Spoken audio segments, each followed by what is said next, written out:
Welcome back. Our next guest is a great day regular who is here to talk about home buying, from what should you consider before you buy to questions you should ask your agent and a whole lot more. Please help me welcome back Brittany Picolo-Ramos of Godwyn and Stone. Hello, darling. Hello. Thanks so much for being here once again. I really enjoyed our discussion last week talking about, why you should look at a location when purchasing a home. But houses in New Orleans, we all know, can be a little bit older. Should we also consider the age of a house when looking to buy?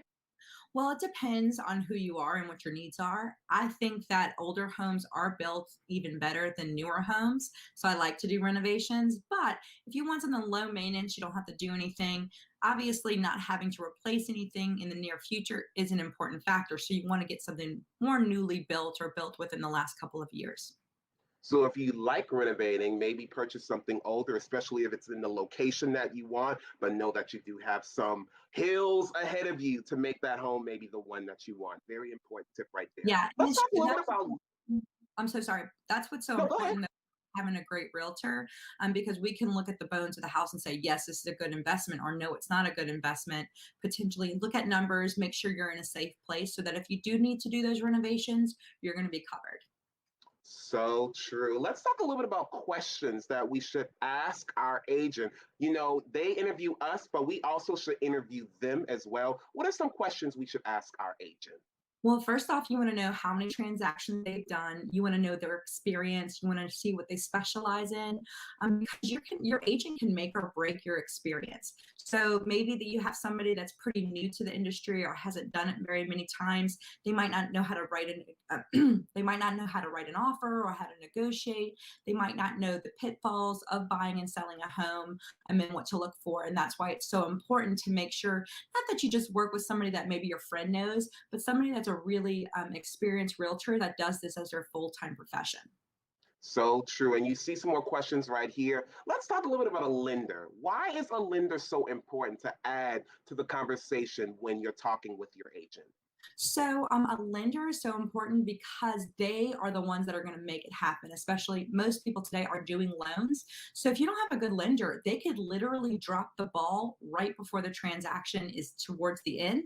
And then you lose your inspection money, which is huge. You lose potential appraisal money and you lose your house. So if you don't have a fantastic lender, I know all these great commercials online are fantastic, all these different companies, these huge companies. I personally like local lenders. I work with Hung Lee with Move It Mortgage and a couple of others, but Hung Lee has helped my clients so many times. I literally can't even count. He has closed deals that no other lender could close. So I highly recommend him, and I've worked with him for many years. Excellent. Another question, as you all saw, that you should ask an agent: red flags. Let's talk a little bit about red flags. Obviously, talking about red flags in the home. What are some things we should look out for when buying a home? Okay, so when you're buying a house, you want to look at, does it have a two-prong outlet? So you potentially can see really easily if the electricity needs to be updated. You want to think about the foundation. I always say it's nice sometimes to bring a marble with you, because if you put it on the ground and if it flies, then there's probably quite a bit of a differential. I've had an ear infection one time, and ever since then, when I walk in a property, I'm like a walking like level. I'm like, this house has about 2-inch differential.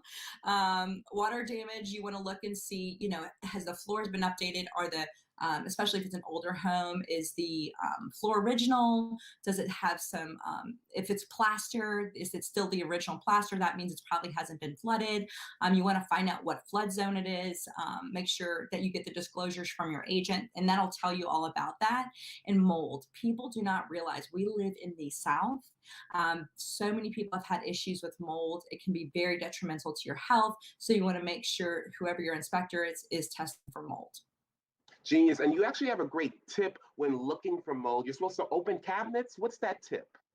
Well, I've sold many houses. I always recommend people open cabinets, open doors, look on the door frame, because sometimes too, when the hot air hits the warm air, it does create a little bit of moisture mold. It's not terrible, but when you're seeing it in areas that you shouldn't be seeing it, in attic, in air ducts, things like that, you do want a more thorough test and make sure it's not black mold.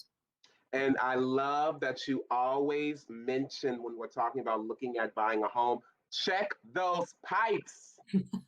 Check your pipes. It's so important.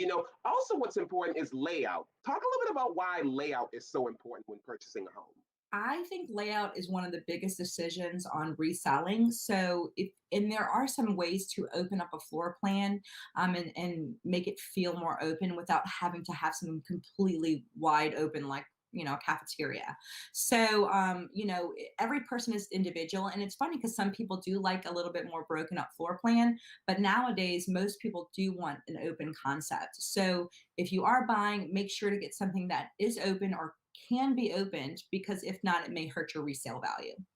And think about it, a 2,000 square feet home may look a little bit different if they have more square footage in the living room than in the bedroom. So, again, all things you need to think about, not only when you're buying a home, but when you're putting your home on the market, making sure all those boxes are checked as well. Brittany, wonderful as always, my darling. Love the hat. Hope you win. And thanks so much for joining us. Did not forget, everyone, Godwyn and Stone is located at 1912 Clearview Parkway in Metairie. You can also follow them on social media at Godwyn Stone. And for more information about how to find an agent, check out their website, godwinstone.com, or give them a call at 504-826 8426. And if you're looking for a lender, you can contact Hung Lee at Title Management Group on his website, yournolalender.com, or call him at 504-210-6697.